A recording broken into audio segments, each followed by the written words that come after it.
আমরা তো বলছি না, ওদের মণ্ডল সভাপতিরা বলছে, ওদের মণ্ডল সভাপতিরা বলছে লকেটের হাত থেকে বাঁচান, খোলা চিঠি মোদিজির। দেখবেন বলবে এটা তৃণমূলের কাজ।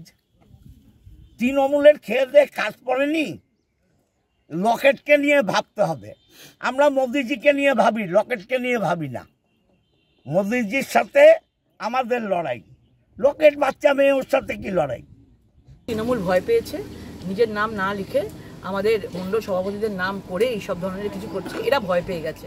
এরা দেখতে পাচ্ছে যে যেভাবে আজকে সিএ হয়েছে, 370 দ্বারা বিলীন হয়েছে, নারী বন্ধন অধিনিয়ম বিল হয়েছে, মহিলাদের জন্য এত কিছু নরেন্দ্র মোদীজি করেছে, সেটি নিজে এসে মহিলাদের জন্য আশ্বাস দিয়েছেন।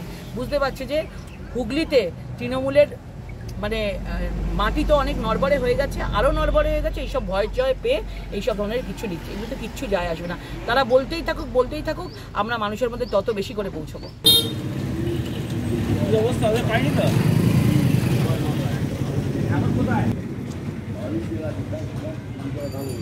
লকেট চ্যাটার্জিকে আমরা চন্দননগর বিধানসভা থেকে 3 মণ্ডল সভাপতি 50,000 ভোটে লিড দেবো, এবং হুগলি লোকসভা থেকে লকেট চ্যাটার্জি যে ভোটে জিতেছিলেন 2019-এ, তার ডবল মার্জিনে ওনাকে জিতিয়ে নিয়ে আবার দিল্লিতে পাঠাবো। এটা আমাদের প্রতিজ্ঞা রইল। এবং যাদের এখন মিথ্যা অপপ্রচার করছে তাদের মুখে ছাইকালি মাখিয়ে দেবো।